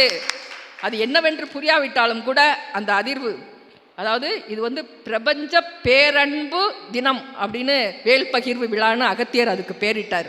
ஏன் பேரன்பு? ஒவ்வொரு வீட்டுக்கும் குழந்தை வேலராக அந்த முருகப்பெருமானே வந்து நம்ம கூட அனுப்பி வச்சாங்க அன்னைக்கு. ஸோ அதாவது பேரை சொன்னாலே அதிர்தில்லை அப்படிம்பாங்கள்ல, அது மாதிரி அன்னைக்கு வந்து அந்த அந்த முருகப்பெருமான் அரோகரா என்ற ஒரு வார்த்தையில் அப்படியே அதிர்ந்தது. அதற்கப்புறம் நடந்த ஒரு நிகழ்வாக இந்த ஒரு நிகழ்வை நம்ம எடுத்துக்கலாம். முதல் முறையாக இந்த திருச்சியிலே இந்த ஒரு நிகழ்ச்சி நடந்திருக்கு.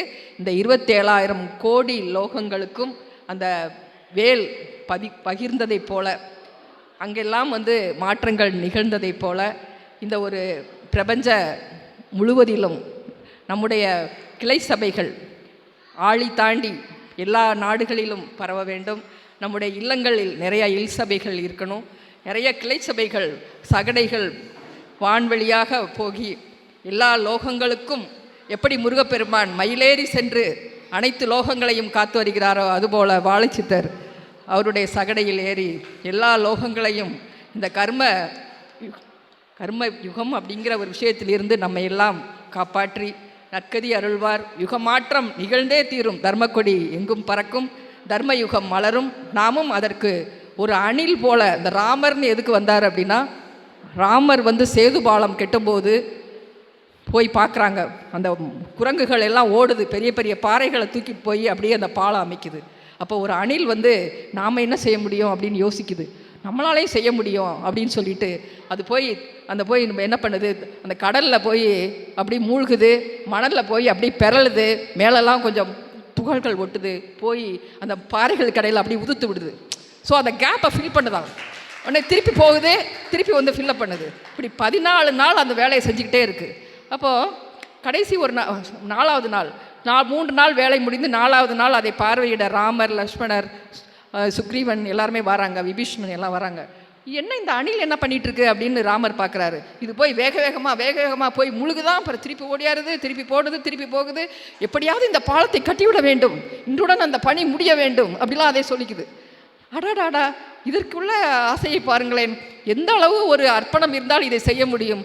விபீஷ்ணா, சுக்ரீவா பாருங்கள், சுக்ரீவா நீ அதை போய் அழைத்து வா அப்படின்னு சொல்கிறாரு. சரி, நான் அதை வந்து தூக்கிட்டு வராங்க. தூக்கிட்டு வந்த உடனே அவ்வளோ ஒரு அன்போட அந்த அணில் மேலே இப்படி கையை வைக்கிறார். 3 விரல்களாக அது படிகிறது. எந்த ஒரு நாட்டிலும் இல்லை அணிலுக்கு இந்த விரல் பதிவு கிடையாது. நம்ம இந்தியாவில் மட்டும்தான் உண்டு. அது வந்து தென்னிந்தியாவையும் இலங்கையும் தான் தாயகமாக கொண்ட அணில்களுக்கு தான் இந்த ஒரு 3 கோடுகள் இருக்குது. அதை வந்து நம்முடைய ரெங்கநாத ராமாயணம், வால்மீகி ராமாயணத்தில் இது கிடையாதான். ரெங்கநாத ராமாயணம் தெலுங்கில் எழுதப்பட்டதில் தான் இந்த ஒரு அணிலை பற்றிய இந்த ஒரு கதை இருக்குது. இப்படி தடவுன உடனே தான் அந்த ஒரு இது வருது. ஸோ நம்மளால் எது முடியும்னா நம்ம நினைக்க வேண்டாம். ஒரு அணில் எவ்வளோ பக்தியாக இருந்தது, அதே போல் நாம் எல்லாரும் இந்த ஒரு கைங்கரியத்தில் நம்மால் என்ன முடிகிறதோ அதை சொல்லுவோம். இதை தான் உடுத பக்தின்னு சொல்லுவாங்களாம். உடுத பக்தி அப்படின்னு தெலுங்கில் ஒரு வார்த்தை இருக்குது, அணில் பக்தி. ஸோ நாம் ஒரு அணிலாக இருந்து இந்த ஒரு பணியில் நம்ம இணைத்துக்கொள்வோம். நல்ல ஒரு இந்த நேரத்தில் உங்கள் அனைவரையும், அனைத்து சீடர்களுடைய பொற்பாதங்களையும் தொட்டு வணங்கி இந்த ஒரு நேரத்திற்காக எனக்கு பாக்கியம் அளித்ததற்கு நன்றியை சொல்லி செய்கிறேன்.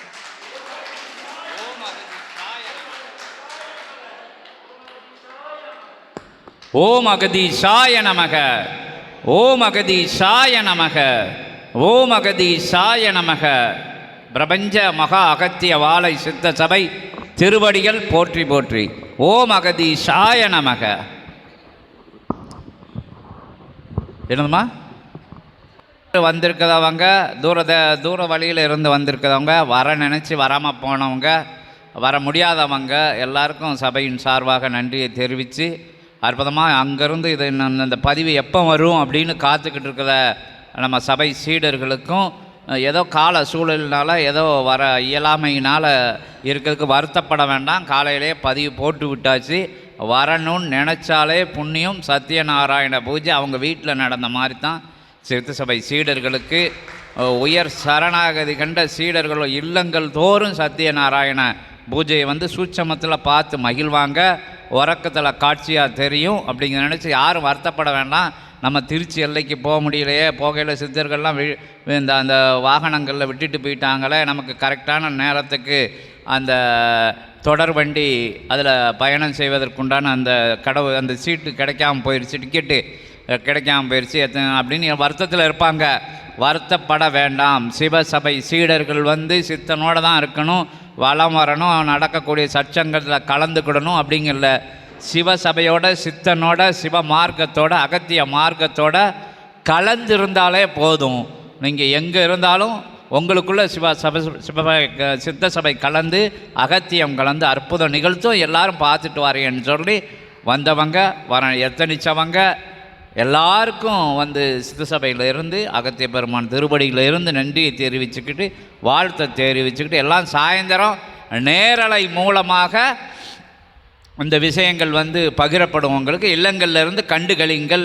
அப்போ முடியாதவங்க நான் ஆஃபீஸில் இருக்கேன், அங்கே இருக்கேங்க, பார்த்துக்கோங்க, ஒன்றும் பிரச்சனை கிடையாது அப்படின்னு சொல்லி, இது எல்லாம் சூட்சமத்தில் எல்லா உலகத்துலையும் நடக்குன்னு சொல்லி இப்போ இந்த அம்மா நிகழ்த்திய உரையில் இருந்து உங்களுக்கு நல்லபடியாக புரிஞ்சிருக்கும். ஏன்னா இறை நூலில் கூட கொஞ்சம் சித்தர்கள் நான் பேசக்கூடிய நிகழ்வில் இருந்து கொஞ்சம் வேகமாக பேசுறது, உக்ர உரைகள், அந்த ஆற்றலான உரைகளில் இருக்காட்டாலும் எளிமையாக அவங்க பேசி புரிய வச்சாங்க. எல்லாம் சிவசபையோட அகத்திய பெருமானோட கருத்துக்கள் தான். சிவசபை ஆற்றல், அது பயணம் எப்படி பயணம், இறை பயணம் செய்யணும், சபைன்னா என்ன, எல்லா விஷயங்களையும் அவங்க ஓரளவுக்கு ஒரு சுற்றி சொல்லி முடிச்சிட்டாங்க. அவங்களுக்கு அவங்க எல்லா சார்பாவையும் முதல்ல அவங்க அவங்களுடைய தொழில் வேறு. அவங்க வந்து மருத்துவ தொழிலில், அதுவும் அகத்தியர் சார்ந்த அந்த சித்த மருத்துவத்தில் அந்த உயர்நிலை கொண்ட அந்த நிர்வாக நிலையை பார்த்து அதில் இருந்து இப்போ வந்து ஓய்வு பெற்று அற்புதமாக இத்தகைய திருச்சி மாநகரில் வந்து உட்காந்து உங்களோட கிளைச்சபையோட வளம்பட அற்புதமாக பிரபஞ்ச சபையோட சீடர்களாக இருக்காங்க. இல்லம் முழுவதும் சீடர்களாக இருக்காங்க.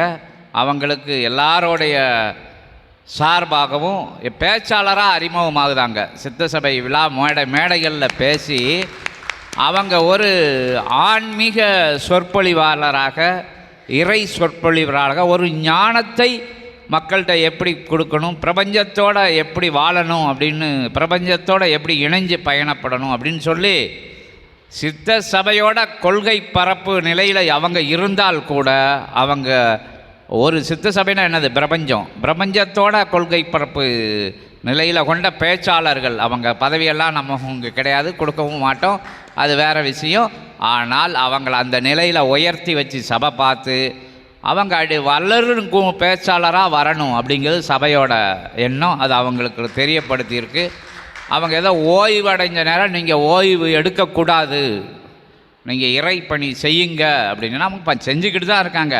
நம்ம விழா மேடைகளில் முதல்ல பேசி அவங்க தனியாக போய் இறை சொற்பொழிவு, ஞான சொற்பொழிவு, எல்லைகள் தாண்டி சிவசபை போகையிலையும் அவன் எங்கள் கூட வருவாங்கன்னு சொல்லி அற்புதமான அத்தகைய தன்மைக்கு சிவசபை வந்து அவங்கள பாராட்டுவோங்க, எல்லார் சார்பாகவும் பாராட்டி, அதாவது கவிஞர் அப்படிங்கிற ஒரு நிலையில் அவங்க இருக்காங்க. சபைக்கு வந்த பிறகு எல்லாம் அவங்க தேக்கி வச்ச விஷயங்களெல்லாம் வெளியே எழுதாங்க.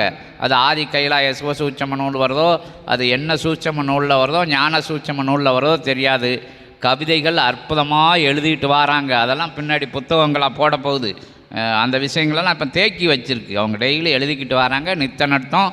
அது கவிஞராகவும் இருக்காங்க, பேச்சாளராகவும் இருக்காங்க. பன்முகம் கொண்ட தன்மையில் ஆன்மீக நிலைக்கு அவங்க இந்த யுகத்துக்கு அணில் மாறி அப்படின்னு சொல்கிறாங்க. அணில் மாறி நீங்கள் உதவி பண்ணணும்னு நினைக்கலையே, உங்களுக்கு ஆணை பலத்தை வந்து சிவசபை கொடுக்கும், சித்த சபை கொடுக்கும்னு சொல்லி நீங்கள் அணிலாக செய்யலை, ஆணையாக உங்களை உருமாற்றி காட்டக்கூடிய அந்த ஒளி, அந்த நிலையை பெருக்கி லென்ஸுன்னு சொல்லுவாங்க. அந்த இது வந்து சித்த சபையில் இருக்குது. நீங்கள் கொசுவாக இருந்தாலும் கூட உங்கள் கோபுரத்தளவுக்கு உயர்த்தக்கூடிய நிகழ்வனம் தான் சிவசபை சீடர்களுக்கு செஞ்சுக்கிட்டு இருக்குது. அதே நிலையில் உங்களை அளவாக்கும் அப்படின்னு சொல்லி நல்ல கருத்தை சொன்னோம். அவங்களுக்கு நன்றி சொல்லி அற்புதமான தருணம் அதிலே.